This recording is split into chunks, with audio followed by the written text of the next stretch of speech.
One day at the hospital where I work, I ran into a friend of my mom's named Karen. She looked at me in surprise and said, "What are you doing here?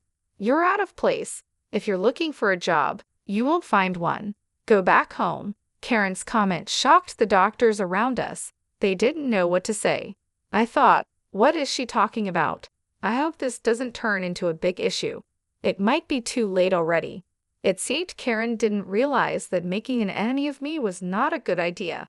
I couldn't keep quiet anymore and confronted her. "Karen, you really don't hold back, do you? Or do you just not get it?" Looking confused, she answered, "Huh? What are you talking about?" "My name is Olivia. I'm 37 years old, a mother of an active 9-year-old daughter and a playful 2-year-old son. My husband, Jackson, who is 3 years younger than me, is a dedicated nurse at a general hospital. I used to work too, but since having our second child, I've been on maternity leave.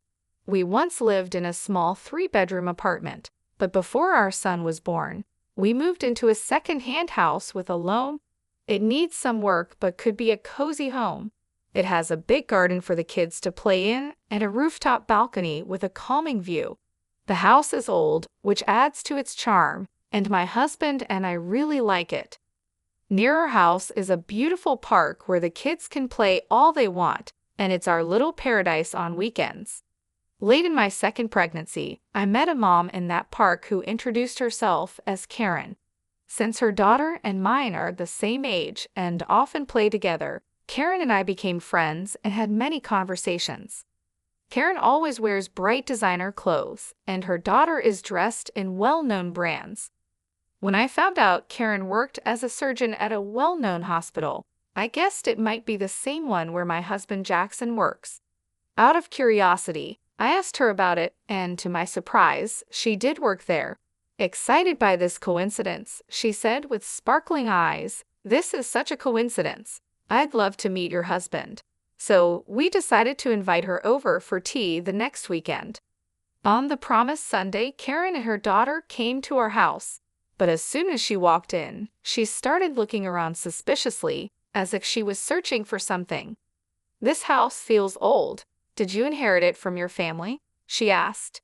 "No," I replied. "We bought it secondhand and moved in just last year." "It is indeed old." As my husband spoke, Karen examined each piece of furniture as if she was evaluating its worth. We were taken aback by her rudeness. Meanwhile, the children played happily in the playroom, and only the adults were quietly enjoying tea in the living room. "Jackson, which department do you work in at the hospital?" Karen asked. "I work in the emergency department," Jackson said, a bit embarrassed. "But actually, I'm not a doctor, I'm a nurse. I support the doctors." "Really? You're a nurse?" she asked. "Yes, I graduated from medical school, but haven't passed the licensing exam yet. I plan to retake it next year." Karen's eyes widened, and she seemed to choose her words carefully. It's quite unusual to hear of someone graduating from medical school and not passing the licensing exam. Her next words made us uncomfortable. "Can a nurse's salary really support a family with children? Are you managing the mortgage payments and living expenses okay? Or is that why you chose an old secondhand house?" Her questions hurt us, and all we could do was give an erased smile. Karen made several more rude remarks, and we were speechless. After she left, I apologized to Jackson for the uncomfortable situation. "Jackson, I'm really sorry if I made you feel uncomfortable because of what Karen did. Maybe I should keep some distance from her from now on." "Don't worry about it," Jackson reassured me with a warm smile. "It was unexpected, but her personality certainly stands out. It's good to connect with other moms in the neighborhood, but I decided it would be best to not get too involved with Karen in the future." As time passed, new changes came to our family. I reached full term and safely gave birth to our second son. After celebrating his first birthday, I started to think about returning to work. Luckily, Jack's parents live nearby and have been a great help with the kids. Then, one day, I had some business at the hospital where my husband works. With some time before my meeting, I grabbed a hot coffee at the hospital cafe, and was taking a moment to relax when I heard a familiar voice behind me. It was Karen. Oh my, isn't that Olivia? It's been such a long time. Hello, Karen. How have you been? Good. What brings you here today? Are you here to see Jackson? Maybe for a job interview or something? It must be tough on just Jack's income, right? Her tone was sarcastic, and she had a smug look as she spoke. Wanting to avoid a troublesome conversation, I responded lightly, well, something like that. However, Karen continued to pry, looking me over. This hospital has various stores, right? So where are you working part-time? At the convenience store or maybe the restaurant? After a brief silence, I curtly replied, sorry, it's about time for my appointment. I quickly left the cafe and moved swiftly through the hospital. I took the elevator to the top floor. My destination was the director's office, where I had an important job consultation. After about an hour of discussion, I headed to the large auditorium of the university for my next appointment. There was an important announcement scheduled that afternoon with all the hospital staff gathered. On the way to the auditorium by chance, I ran into Jackson. Jackson, that's great. After the director's talk, let's go for lunch together, I suggested. Sounds good. It's a bit of a walk, but how about pasta? He offered with a smile. The pasta place behind the hospital sounds good. I haven't been there in a long time. I'm actually looking forward to it, I agreed happily. It had been a while since I had been to the hospital, so lunch with my husband was a rare treat. In the hallway to the auditorium, I ran into several doctors and engaged in brief conversations while exchanging greetings. Jackson moved ahead quickly, and I followed at a leisurely pace towards the passageway leading to the auditorium. I met some colleague doctors. Olivia, it's really been a while, and I heard you had a child. Congratulations, they said warmly. Another doctor joined in. Olivia, you were such a big help here. We've been in quite a stir since you left, he said with a laugh, hinting at their struggles. Then another asked with interest, is your turn imminent? The reunion was comforting, filled with nostalgia and relief to see my colleagues well. But the atmosphere quickly changed when Karen appeared. Olivia, why are you here? Karen asked curiously. Are you heading to the auditorium by any chance? Yes, that's right. I have some business, I responded modestly yet clearly with several colleagues around. But Karen's questions grew more pressing. But the gathering is only for doctors and nurses, right? Why would a part-timer be here? She asked, not hiding her skepticism. Her remark brought silence to the corridor, a silence that felt heavy. A part-time lady like her, a doctor muttered. Is she okay? Another murmured worriedly. I tried to ignore Karen's words, not wanting to stir up unnecessary trouble. However, Karen seemed only more provoked. Why are you ignoring me? It's like you don't think at all. You, Karen exclaimed with a sneer. Lost your way? The auditorium isn't this way. If you're looking for part-time work, go the other direction. Now, please leave, she commanded, looking down on me. The doctors present were appalled by Karen's behavior, but they stood by me, trying to diffuse the situation. They raised their voices in unison against Karen. Disappointment and anger were evident on their faces, and their voices contained a strong sense of rejection toward her actions. Hold on, what kind of way is that to speak to Olivia? Don't you have any manners? Apologize to her right now, they demanded, not just disapproving but reproaching Karen's conduct. The doctors gathered, looking tense, and confronted Karen. The atmosphere was charged with tension. Faced with the united front against her, Karen appeared confused and at a loss for words. What's going on? I just pointed out that she doesn't belong here. The meeting is only for relevant personnel, and she doesn't fit the bill, right? She tried to justify her stance. But my patience had reached its limit. With a composed tone, but with content sharp as a blade, I addressed Karen. Karen, you really are brave, aren't you? Or is it that you simply can't read the room? I critiqued calmly. Unable to find a rebuttal, she stared back at me perplexed. How? What did you just say? I calmly made my point clear. You'll understand soon enough the consequences your actions and careless remarks could bring. The doctors around us showed no sympathy for Karen. Look, your future here is now utterly uncertain, they told her sharply. You might want to start looking for another job while you still can. They nodded to each other, clearly having cornered Karen, who was still unable to hide her panic and anger. So why on earth are all of you defending this non-regular employee so much? I don't understand why you rate her so highly, she raised her voice. The conversation among the doctors echoed in the hallway. Are you the new surgical specialist who joined last year? One doctor asked her. So that's why you don't know Olivia. That's quite pitiful, another added.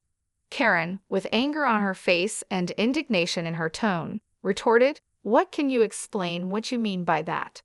Her anger stemmed from the belief that judging people by their professional standing, regardless of their duties as a doctor, was against human dignity. The fact that someone with such values was in our workplace was deeply shocking to me, and I couldn't help but feel distrustful. Karen seemed unaware, but in fact, I was the very person she should respect the most. The other doctors completely ignored Karen's questions and left her with cold stares, quietly leaving the scene. Well, Karen, we can talk more about this later. You may find my husband's position as a nurse pitiable, but no matter how hard you try, you can never be like Jackson. Besides, the fact that you find meaning in competing shows a great misunderstanding on your part, I said. Karen became flustered. Wait a minute, who on earth are you? You're not just a part-timer, are you? She raised her voice. I smiled secretly and replied, As I've already said, you'll come to understand shortly. With that, I hurried off toward the auditorium. As I entered, a large number of doctors had already gathered, and the director stood in front of the screen as most of the attendees had arrived. Everyone, thank you for gathering here during your busy schedules. Today, I would like to discuss the future direction of our hospital. He began and then proceeded to make an important announcement. Seeing Jackson in the crowd, he approached me and whispered, Olivia, good timing. I happened to overhear a bit earlier. Was there some trouble with Karen? Yes, she did point out something minor, but it's not a big deal. Interestingly, it seems she has misunderstood me for a part-time worker at this hospital. I replied, and Jack looked shocked. He responded, No way, Olivia as a part-timer. We couldn't help but laugh at how ridiculous the situation was. During this, the director finished explaining the annual business plan and moved on to an important personnel announcement. As you all know, our hospital has enough doctors and nurses. To further improve our medical services, we plan to start overseas training programs. The first training is scheduled in 3 months, and we will select 6 doctors and 6 nurses for it, he announced. This news was met with cheers from the doctors, and everyone was excited about the opportunity. Overseas training was a great chance to learn about the latest medical practices worldwide, and since it was the hospital's first initiative of its kind, everyone was thrilled. The director then said, Now, let's move on to announcing the selected 11. I remarked with a slight surprise, Look, the medical students have already been chosen. Jack listened silently next to me, waiting for the announcement to continue. First, I would like to introduce Dr. Karen. With her excellent clinical skills and remarkable treatment results, the director announced. There was no dispute in her selection. Surprisingly, Karen, who had just been in a conflict, was the first chosen as a trainee. The applause and cheers in the hall seemed to celebrate each accomplishment and effort. As Karen stepped forward, whispers of her notable achievements in medicine spread, highlighting her recognition among peers. The director continued with expectation. Now let's proceed with announcing the names of the rest who have been selected. A silence of mixed tension and anticipation fell as the names of the chosen 11 were called out one by one. Although Jack's name was not called this time, his expression showed no disappointment. He quietly watched with a sense of celebration as each selected individual stepped forward. Addressing the 11 lined up on stage, the director asked, "Are all of you ready in spirit for the training? Please share a word about your enthusiasm and determination." He encouraged them gently. Each gave a brief but resolute speech, reaffirming their strong intentions. After everyone had spoken, it was finally Karen's turn. She spoke with proper decorum yet confidently. "I am truly grateful for this training opportunity. I aim to help our hospital progress further with the advanced medical techniques I will learn abroad," she said with a polished greeting. Then she turned slowly towards where we were seated and continued in her assertive tone. "However, this hospital has inexperienced nurses who continue to fail the national exam and bold individuals who try to attend medical conferences despite not being regular staff. I intend to improve and transform all these aspects." Karen's bold statement changed the mood in the room, and the looks directed at her turned cold. Her words brought out the hospital's tensions and showed how risky youthful overconfidence can be. The director's intense gaze seemed to freeze the room, adding gravity to the situation. Maintaining his calm, the director asked Karen, "Karen, that comment was about those two sitting there, wasn't it?" His smile was calm, but didn't reach his eyes. Confidently nodding, Karen replied, "Yes, exactly. There are those unfit for this noble assembly." Remaining composed, the director then called out unexpectedly, "Olivia, could you come forward, please?" With this invitation, I, who had been just an observer, suddenly became the center of attention. Confused and beginning to lose her confidence, Karen asked, "Why her? Why are you calling her name?" The director, showing disappointment towards Karen, said in a quiet voice, "Karen, I am disappointed in you. Olivia, please introduce yourself to everyone." Taking a deep breath, I started, "Hello, everyone. It's been a while. I am Olivia, the chief of the medical department. I apologize for any inconvenience my maternity leave may have caused, but I will be resuming my duties next month. I look forward to working with you all again." Karen's voice couldn't hide her surprise. "Wait, she's the chief of the medical department." Her eyes searched the room for confirmation. Indeed, as the head of the medical team, I was about to return to my role. I had taken a 3-year parental leave to give birth to and raise my first son. The director, confirming the truth, added quietly, "By the way, Olivia is my daughter." His words rang clear in the room, clearly defining the situation. Karen's expression shifted from confusion to shock. Her mouth opens as if she wanted to object, but no words came out. The room, filled with hospital staff, couldn't hold back, and suppressed laughter spilled out at the unexpected turn of events. The director spoke in a relaxed tone, "Karen, for this upcoming overseas training, you have been assigned to be the team leader.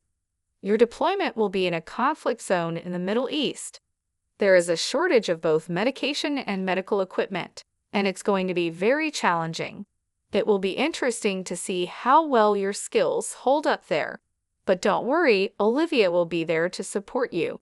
Try to learn as much as you can under her guidance." Proud, Karen responded with dignity, "I am a doctor too. Although I have no experience working abroad, my clinical skills and treatment records are first class. I will not allow myself to be underestimated." I replied to Karen with a calm but firm voice, "Let me make one thing clear, Karen. In the near future, I am going to take over the directorship of this hospital from my father. Do you understand the weight of this fact?" Karen's expression stiffened. Seeing this, I continued, "Yes, it seems you understand well. Depending on my decision, your future in this hospital may be affected." Karen could no longer hide her agitation. "I haven't heard such a thing," she muttered. Jackson intervened calmly, adding quietly, "Karen, we had not informed you about that matter beforehand. Your disrespectful attitude towards Olivia may well be something you deeply regret in the future."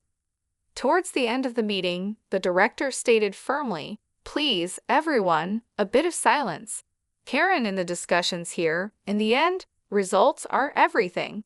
No matter how excellent you may be, that is just one aspect. What's important is the results you can achieve in this hospital, and on that front, I have great expectations of you." Karen fell silent at the director's words, bowed her head, and nodded without saying anything.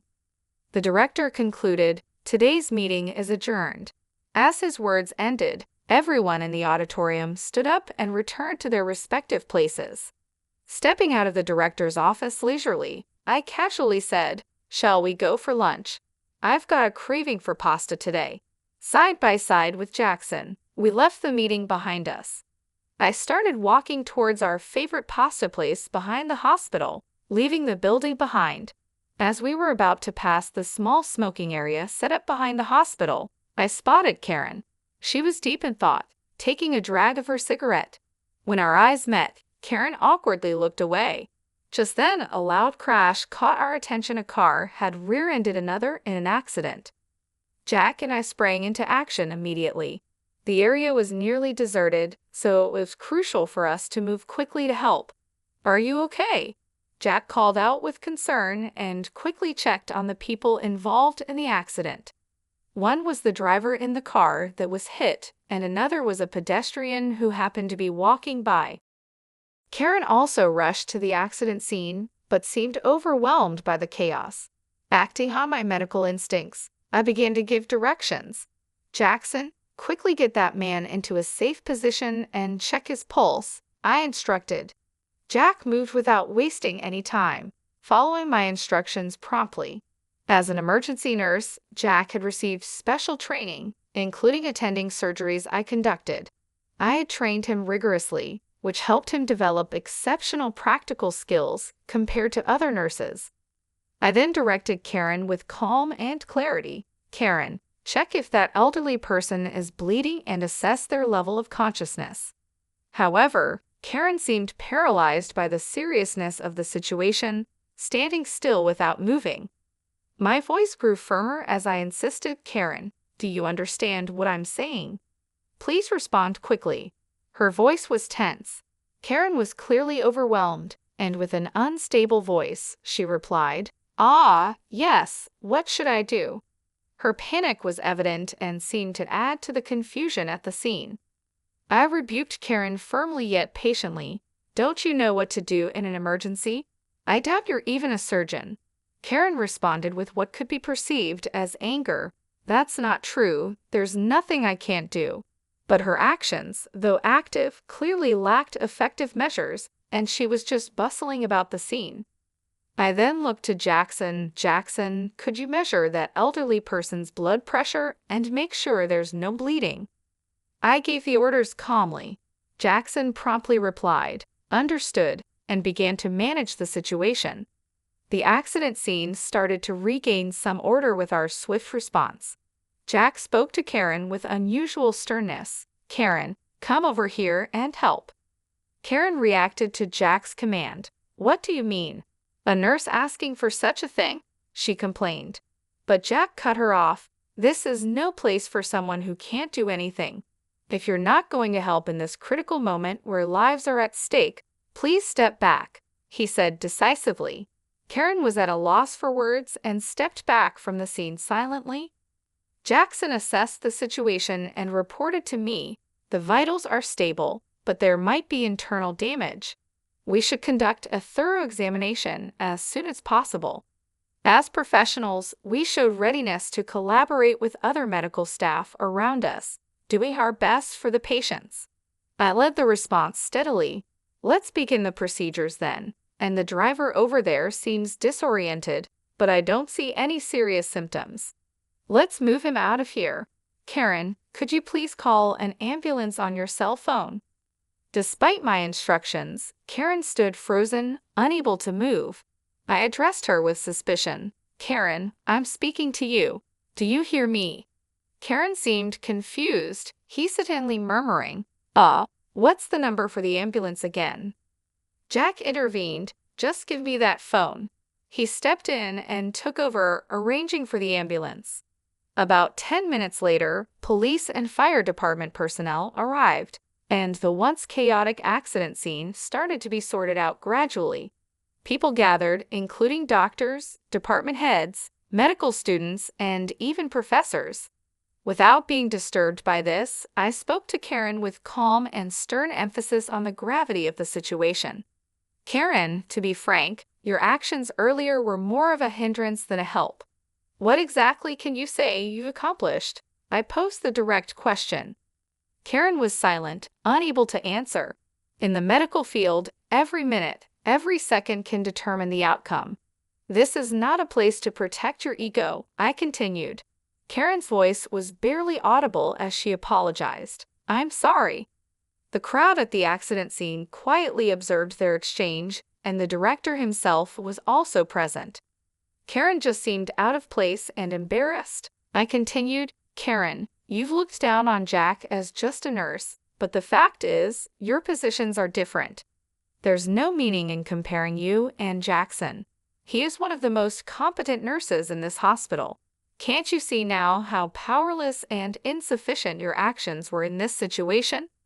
Karen stubbornly retorted, if I had more experience in emergency situations, I could handle it perfectly well. But Jack sensed the uncertainty behind her words and calmly pointed out her flaw. You're always driven by a desire to have your accomplishments recognized, but your actual skills in the field are still immature. You've just demonstrated that yourself, he asserted.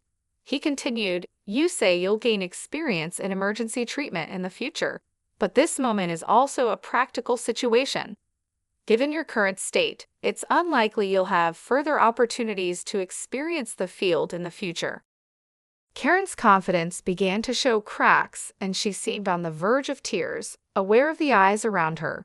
Yet the medical field, dealing with lives, demands proper judgment and strictness.